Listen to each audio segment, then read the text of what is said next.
Hello students, welcome back again your YouTube channel unlock economics.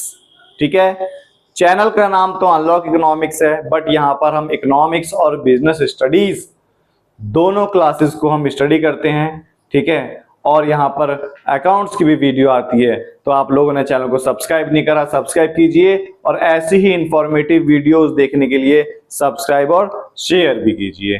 ठीक है, इसीलिए क्योंकि यहाँ पर अब हम धीरे धीरे करके हमारा यूट्यूब चैनल जैसे जैसे ग्रो होगा, हम लोग क्या करेंगे, यहाँ पर नए नए प्रकार की वीडियोस लेकर आएंगे और अधिकतर दूसरे दूसरे सब्जेक्ट्स की भी वीडियोस लेकर आएंगे। बस आप लोगों को क्या करना है, चैनल को सब्सक्राइब करना है, बेल आइकन दबाना है और ज्यादा से ज्यादा क्या करना है, तो ज्यादा शेयर करना है। बिना देरी करे आज का टॉपिक हम लोग चालू करते हैं। जो हमारा आज का टॉपिक है वो हमारा है फॉर्म्स ऑफ बिजनेस ऑर्गेनाइजेशन। जो हमारा आज का टॉपिक है वो क्या है, फॉर्म्स ऑफ बिजनेस ऑर्गेनाइजेशन।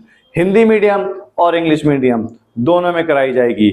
यह यूट्यूब के इतिहास में पहला ऐसा चैनल है जहां पर आपको दोनों में, हिंदी मीडियम और इंग्लिश मीडियम दोनों मीडियम में स्टडी कराई जाती है। आप लोगों को हिंदी में भी लिख लिख कर समझाया जाता है, नोट्स इंग्लिश में दिए जाते हैं, कभी कभी हिंदी में ही प्रोवाइड्स करे जाते हैं। बस आप लोगों को क्या करना है, स्क्रीनशॉट लेकर गूगल लेंस पर ट्रांसलेट कर लेना है, वही हिंदी के आपके नोट्स भी हो गए, लेकिन समझाया दोनों मीडियम में जाता है। ठीक है, हमारा क्या है, हमारा फॉर्म्स ऑफ बिजनेस ऑर्गेनाइजेशन आज जो चलेगा वो हमारा पार्ट 1 चलेगा। आज का टॉपिक जो हमारा रहेगा वो रहेगा पार्ट 1 रहेगा। ठीक है, आज का टॉपिक जो हमारा रहेगा वो क्या रहेगा, हमारा पार्ट 1 रहेगा। अगर आप लोगों ने चैनल को सब्सक्राइब नहीं करा, सब्सक्राइब कीजिए, बेल आइकन दबाइए। फॉर्म्स ऑफ बिजनेस ऑर्गेनाइजेशन मतलब व्यावसायिक संगठन के प्रकार, व्यावसायिक संगठन के प्रकार। ठीक है, देखो फॉर्म्स ऑफ बिजनेस ऑर्गेनाइजेशन या इसे हम टाइप्स ऑफ बिजनेस ऑर्गेनाइजेशन, व्यावसायिक संगठन के हम प्रकार भी बोल सकते हैं। व्यवसाय के प्रकार, व्यवसाय के प्रकार हम क्या बोलते हैं, व्यवसाय के प्रकार भी बोल सकते हैं इसे। ठीक है, देखो क्या है मीनिंग ऑफ बिजनेस ऑर्गेनाइजेशन। सबसे पहला हमें बिजनेस ऑर्गेनाइजेशन का मीनिंग पता होना चाहिए। हमें बिजनेस ऑर्गेनाइजेशन का क्या पता होना चाहिए, मीनिंग पता होना चाहिए। ठीक है, बिजनेस ऑर्गेनाइजेशन की मीनिंग क्या है, मतलब व्यावसायिक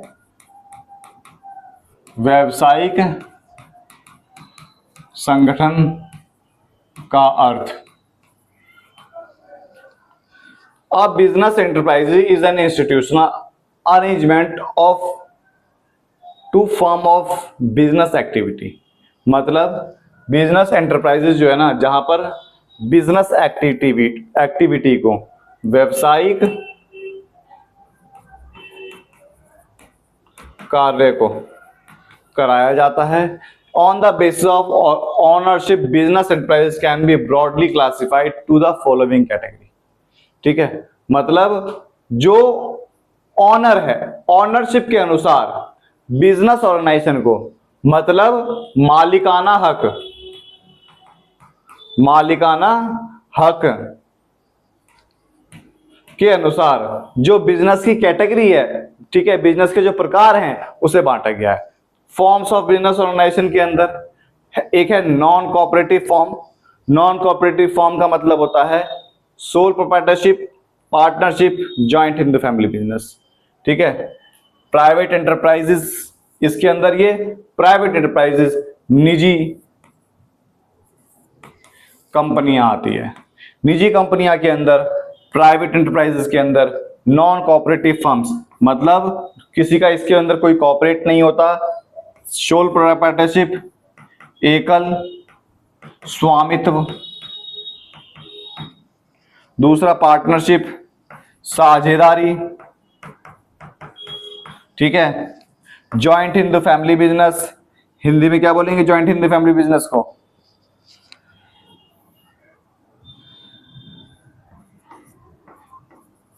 हिंदू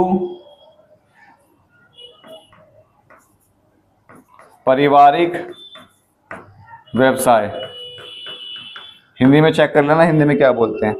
फिर बी है कोऑपरेटिव फर्म, जैसे कोऑपरेटिव सोसाइटी, ठीक है, कोऑपरेटिव सोसाइटी। पब्लिक एंटरप्राइजेस मतलब सहकारी, पहला वाला जो है सहकारी संस्था, दूसरा पब्लिक है ना तो सार्वजनिक, ठीक है। फिर उसके बाद जॉइंट सेक्टर, जॉइंट सेक्टर का मतलब क्या, जिसमें सरकार और प्राइवेट दोनों मिलकर जुड़ जाते हैं, वो होता है टाइप्स। डिपार्टमेंट अंडरटेकिंग भी होता है, स्टैट्यूटरी कॉर्पोरेशन और सरकारी कंपनी भी होती है, ठीक है। डिपार्टमेंटल का मतलब डिपार्टमेंट, विभागीय, विभागीय उपक्रम, ठीक है, सरकारी, ये सारी चीजें होती है। हमें क्या करना है, हमें सबसे पहले चैनल को सब्सक्राइब मार देना है। क्या करना है, चैनल को सब्सक्राइब मार देना है। सबसे पहला जो हमारा आज का टॉपिक है वो सोल प्रोप्राइटरशिप है, मतलब एकल स्वामित्व। सोल प्रोप्राइटरशिप, एकल स्वामित्व। Sole proprietorship mean a business owned, financed and controlled by a single person who recipient of all profit and all risk। मतलब एक ऐसा व्यवसाय, एक ऐसा व्यवसाय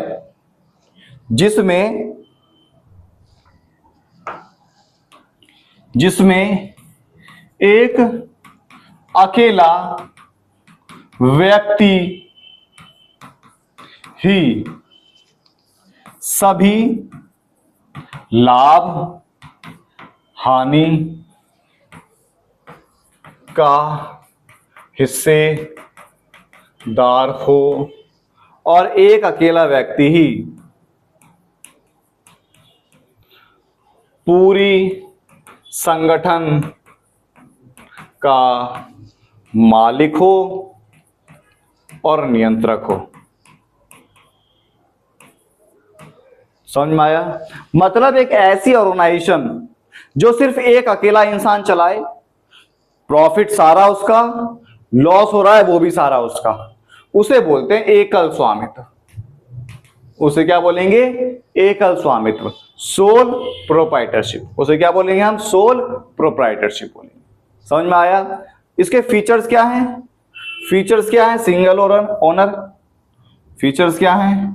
सिंगल ओनर। फीचर्स क्या है? मतलब विशेषता। पहला है सिंगल ओनर, एकल या एक अकेला मालिक। इसमें क्या होता है? Ownership depend on the type of organisation. Ownership जो है ना संगठन के प्रकार के ऊपर निर्भर करती है, ऑर्गेनाइजेशन के टाइप पर निर्भर करती है। The type of organisation, a sole proprietorship has a single owner. Single owner ही सोल प्रोप्राइटरशिप कहलाता है। A partner is share among the partner. जैसे पार्टनरशिप में होता है दूसरे पार्टनर में हिस्सेदारी होती है, ऐसा इसमें नहीं होता। इसमें अकेला इंसान ही होगा सभी शेयर का। Ownership determine the type of decision making, चाहे वो डिसीजन मेकिंग हो, प्रॉफिट शेयरिंग हो, लॉस शेयर हो, सब कुछ वो अकेला इंसान ही उस पूरी ऑर्गेनाइजेशन के लिए उत्तरदायित्व होगा, रिस्पॉन्सिबल होगा। वही कहलाता है हमारा सिंगल ओनर या फीचर ऑफ सोल प्रोप्राइटरशिप। ठीक है। फिर उसके बाद दूसरा,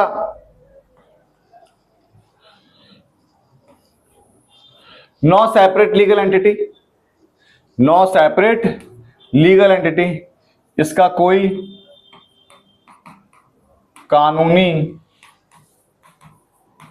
अस्तित्व नहीं होता। मतलब इसकी कोई अलग से सेपरेट एंटिटी नहीं होती सरकार की नजर में। बिजनेस सच और corporation have legal identity that different form of owner. Business organisation के अंदर क्या होती है? कुछ लीगल एंटिटी होती है जो सरकार के पास इसकी पूरी डाटा होगा, ऐसा इसमें नहीं होता। This allow then the acquire property make contract and sure the name sole proprietorship and partnership the own do not have such separation and therefore, मतलब चाहे वो पार्टनरशिप हो और सोल प्रोप्राइटरशिप हो, ऐसा कहीं प्रावधान में नहीं लिखा हुआ कि इसकी एंटिटी होगी। डिसीजन मेकिंग, निर्णय लेना, ये अकेला इंसान खुद ही निर्णय लेगा, किसी का कोई वो नहीं होगा। बोला decision making process sole proprietorship centralised decision making, मतलब पूरी ऑर्गेनाइजेशन में सिर्फ एक अकेला ही निर्णय लेगा। काम करने वाले तो बहुत सारे लोग होंगे, लेकिन ये सारे लोग इसके अंडर में काम करेंगे। ठीक है, include board have shares and share holder, a partnership required joint decision making, लेकिन जैसे पार्टनरशिप के अंदर या शेयर वाली जो कंपनियां होती है, जो पब्लिक कंपनियां होती है, उसमें मिलजुल कर काम करा जाता है, इसमें ये अकेला काम रहता है। ठीक है, फ्लेक्सिबिलिटी, लचीलापन, लचीलापन पाया जाता है इसके अंदर।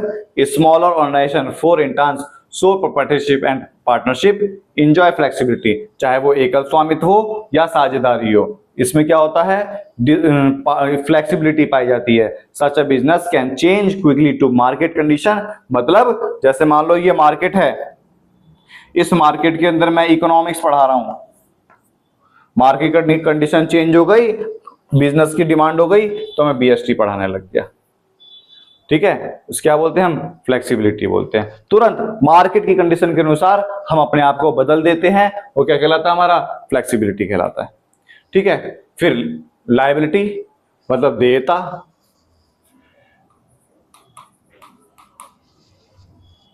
लायबिलिटी मतलब देयता।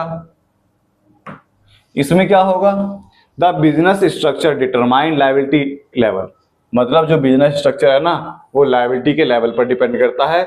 Soul proprietorship and partnership have unlimited liability, चाहे वो सोल प्रोप्राइटरशिप हो या पार्टनरशिप हो, उसमें असीमित दायित्व होता है, उसमें असीमित दायित्व होता है। कि असीमित दायित्व का मतलब अनलिमिटेड लायबिलिटी होती है, मतलब जितना उसमें पैसों की जरूरत है, जितने पैसे की जरूरत है वो लोग कहीं से भी लेकर आते हैं, चाहे अपना मकान गिरवी रख दो। ठीक है, corporation and LLCs offers limited liability, चाहे लेकिन और दूसरी जो ऑर्गेनाइजेशन होती है, जैसे कोऑपरेटिव फर्म हो गई या कंपनी ऑर्गेनाइजेशन हो गई, उसकी लिमिटेड लायबिलिटी होती है।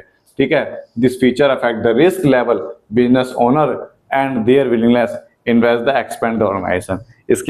इसके अंदर अपनी ऑर्गेनाइजेशन को एक्सपेंड करने के लिए ये वाली चीज लागू करी जाती है। फीचर समझ में आया। अब देखो मेरिट्स क्या है। Merit sole proprietorship easy start, ये एक सरल तरीके से स्थापित हो जाता है, बहुत आसान तरीके से स्थापित हो जाता है। ठीक है, क्विक डिसीजन मेकिंग, तुरंत निर्णय, इसमें किसी से पूछा पाछी करने की जरूरत नहीं होती, तुरंत निर्णय लिया जाता है, इसीलिए बोला क्विक डिसीजन, तुरंत रैपिड डिसीजन मेकिंग। देखो तुरंत एक्शन करा जाता है इसके ऊपर।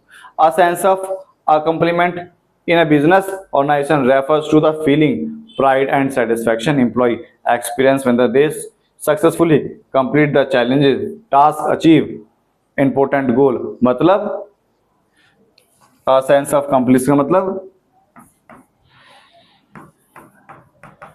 सामाजिक चीजों पर ध्यान, जो समाज के अंदर लोगों को ज्यादा सेटिस्फाई करने के लिए ही इस बिजनेस के लिए काम करा जाता है। एक अकेला इंसान है, जैसे मान लो मैं हूं, मेरी ऑर्गेनाइजेशन खोल रखी है, ट्यूशन खोल रखा है, उसमें मैं चाहूंगा कि मेरे आसपास के लोग मुझसे ज्यादा सेटिस्फाई हों, जिससे वो ज्यादा से ज्यादा मुझसे पढ़ें। फिर होता है अनलिमिटेड लायबिलिटी, इसकी लायबिलिटी क्या है, अनलिमिटेड है। बिजनेस अगर कहीं खतरे में है तो असीमित दायित्व होता है। बिजनेस अगर कहीं खतरे में है, पैसों की बहुत ज्यादा जरूरत है, तो ये लोग उस बिजनेस में जी जान लगा देते हैं, इन्वेस्ट करते हैं, exceed the initial investment. It means that the business fall meet the financial gain creator, मतलब ये अगर बिजनेस हमारा फॉल जा रहा होगा, डाउन जा रहा होगा, तो ये उधार तुरंत लेकर आ जाते हैं। ठीक है, नॉन लीगल फॉर्मेलिटीज, कानूनी प्रावधान नहीं। जो सोल प्रोप्राइटरशिप होता है, जो एकल स्वामित्व होता है, उसमें कोई कानूनी प्रावधान हमें करने की जरूरत नहीं है। सोल प्रोप्राइटरशिप कोई भी व्यक्ति आसानी से इस्टेब्लिश कर लेता है और चालू कर लेता है। Sole risk bear the profit and expense, मतलब सोल रिस्क अकेला जोखिम उठाता है और सभी लाभ का भागीदार होता है। पूरे ऑर्गेनाइजेशन के अंदर जो नुकसान होता है सबका जोखिम यही उठाएगा, लेकिन अगर लाभ हुआ तो लाभ भी यही खाएगा, किसी को नहीं बांटेगा। सैलरी तो दे देगा लोगों की, सब कुछ करने के बाद जो उसके पास प्रॉफिट बचता है वो प्रॉफिट अकेला इंसान खाता है। समझ में आया? ठीक है। अब लिमिटेशन का मतलब सीमा। सीमा किसी लड़की का नाम नहीं है। सीमा किसी लड़की का नाम नहीं है। सीमा का मतलब होता है लिमिटेशन, मतलब डिमेरिट्स। ठीक है, दोष। समझ में आ गया? तो लिमिटेशन ऑफ बिजनेस ऑर्गेनाइजेशन। ठीक है, बिजनेस ऑर्गेनाइजेशन के लिमिटेशन बताने हैं। कौन सी बिजनेस ऑर्गेनाइजेशन के? सोल प्रोप्राइटरशिप के हमें लिमिटेशन बतानी है। सोल प्रोप्राइटरशिप एकल स्वामित्व की हमें सीमा बतानी है। सीमा का मतलब लड़की का नाम नहीं है, सीमा का मतलब लिमिटेड डिमेरिट्स। पहला, लिमिटेड फाइनेंस रिसोर्स। अब देखो, एक अकेला इंसान चलाएगा, उसके पास जो पैसा होगा एक समय पर खत्म हो जाएगा ना, तो सीमित है ना, सीमित वित्तीय संसाधन। ठीक है। फिर लिमिटेड मैनेजरियल एबिलिटी, सीमित प्रबंध। अब एक अकेला इंसान है, वो पूरी ऑर्गेनाइजेशन को रन कर रहा है, एक अकेले इंसान का ही दिमाग चलेगा बस, तो वो कहिए सीमित मैनेजरियल। अब उसका चाहे गलत हो या सही हो, एक अकेला इंसान ही बियर कर पा रहा है। फिर अगला, अनलिमिटेड लायबिलिटी। लायबिलिटी क्या है? अनलिमिटेड है, ये ना सीमित असीमित दायित्व। Unlimited liability owner personal responsible for the company डेब्ट एंड ऑब्लिगेशन। मतलब अगर कंपनी पर कोई खतरा मंडराता है या कंपनी पर कोई उंगली उठाता है तो वो अकेला ही हर पॉइंट्स का हर चीज का जिम्मेदार वो एक अकेला इंसान ही कहलाएगा। उसकी लायबिलिटी अनलिमिटेड होती है, कब कौन सी परेशानी आएगी उसके ऊपर उसे ये नहीं पता होता, इसीलिए बोला अनलिमिटेड लायबिलिटी। ठीक है। फिर उसके बाद अनसर्टेन लाइफ। बिजनेस चल रहा है जब तक चल रहा है, नहीं चल रहा सीमित जीवन। जब बिजनेस लगेगा डाउनफॉल हो रहा है, वो उस बिजनेस को क्या कर देता है? आसानी से बंद कर देता है। Uncertainty refer to situation risk, मतलब इसमें रिस्क क्या होता है? बहुत ज्यादा होता है। इंक्लूडिंग द इकोनॉमिक शिफ्ट, मतलब टेक्नोलॉजी चेंज हो गई, डिमांड चीज बदल गई, तो वो अपनी ऑर्गेनाइजेशन बंद कर कोई दूसरा काम करेगा। समझ में आ गया? Limited scope for expansion. एक जो छोटा, एक अकेला इंसान चलाने वाला जो कंपनी होता है, उसके सामने सीमित क्षेत्र होता है, वो बहुत बड़ा बिजनेस तैयार नहीं कर पाता। ठीक है, समझ में आया? वो बहुत बड़ा बिजनेस तैयार नहीं कर पाता। ठीक है, हमने क्या पढ़ा? सोल एकल स्वामित्व, मतलब एक ऑर्गेनाइजेशन जिसमें सिर्फ एक अकेला इंसान ही इस पूरी ऑर्गेनाइजेशन का क्या होगा? मालिक होगा। एक अकेला इंसान ही, वो क्या कहलाता है? एकल स्वामित्व कहलाता है। इस पूरी ऑर्गेनाइजेशन में जितना भी लाभ होगा, जितना भी प्रॉफिट होगा, उसका हिस्सेदार ये अकेला होगा। जो लॉस होगा उसका भी हिस्सेदार क्या होगा? ये अकेला होगा। इस पूरी ऑर्गेनाइजेशन में जो भी समस्या आ रही है उसका सामना यही करेगा, इसीलिए बोला अनलिमिटेड लायबिलिटीज। समझ में आया? तो आज की क्लास के अंदर हम लोगों ने सोल प्रोप्राइटरशिप को अच्छी तरीके से खत्म करा, मतलब हिंदी में बोलते हैं एकल स्वामित्व को हमने अच्छी तरीके से खत्म करा। चैनल को सब्सक्राइब करें, बेल आइकन दबाएं, क्योंकि आगे आने वाली वीडियोस के अंदर हम और ऑर्गेनाइजेशन करने वाले हैं। ठीक है क्लास, जय हिंद, जय भारत।